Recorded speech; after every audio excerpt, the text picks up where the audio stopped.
So I cut them. So this is what it's like, death. I took my blade and I slashed him from the left. Well, where's the blood? I held it even tighter, and then I slashed him to the right, and still nothing.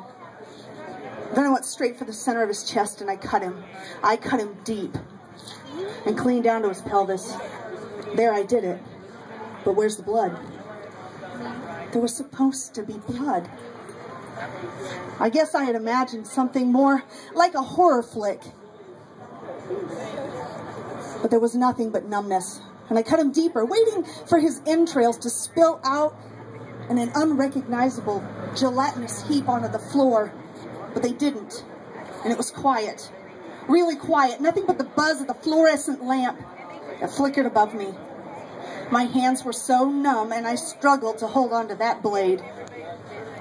I was cold, and he was dead. But then slowly the blood came, in the form of a deep red river flowing down to the vortex at the center of the table. Their skin feels like rubber. That's why the first cuts are easy.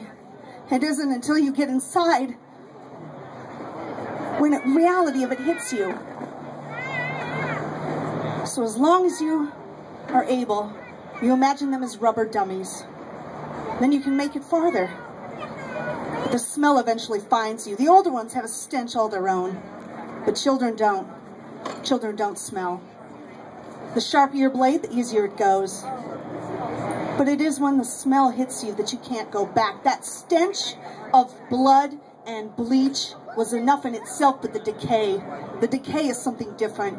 You remember that smell. You don't look at their faces. You don't, because then it becomes etched in your mind. Then they have become part of you and you're invested.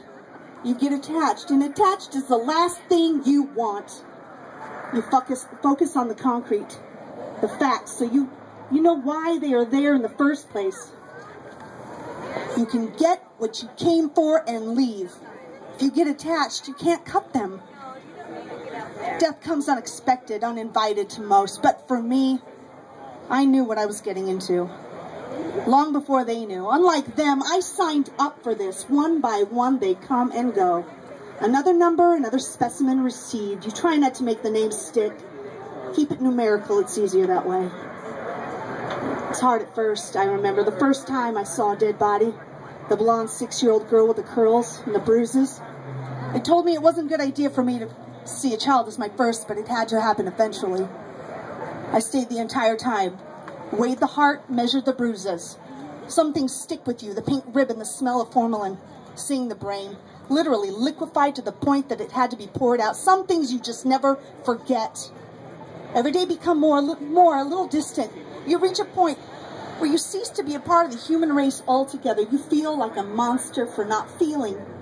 But it comes with the territory. You wonder how you manage to coincide with the land of the living at all. After a while, you begin to hate them for putting you through this, for making you carry this burden. You begin to hate them. It's easier to hate them. You can blame them. You can dismiss them. Some are easier to dismiss. The man who pickled himself with alcohol to the point that his liver was so diseased it fell apart in your hands. You hate him. So you don't have to picture the wife and the 3 kids he left behind. Sometimes you hate the living for sending you this one. The 23-year-old mother, 5. You measure the multitude of scars on her wrists. You start to wonder how many times they filled her up with charcoal, fighting to bring her back a life she clearly didn't want. You hear the cries for help in every scar in it and wonder why no one else did. Why was she not worth noticing? So you hate so you don't have to care. You try not to take it home with you, but you do. The 30-something mom who had one day found a lump. And although she knew she had already had stage 4, she still managed to paint her face so her kids wouldn't see the ever-increasing color of death. The next day you're standing over a co-ed who thought he had nothing to look forward to.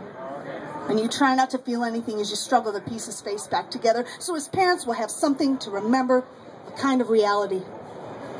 Every day gets harder to hide it, to distance yourself, but every day you go back, it becomes less of a job and more of an obligation. You are here because they need you.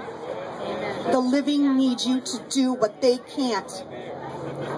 They don't want to remember the tumors or the accident.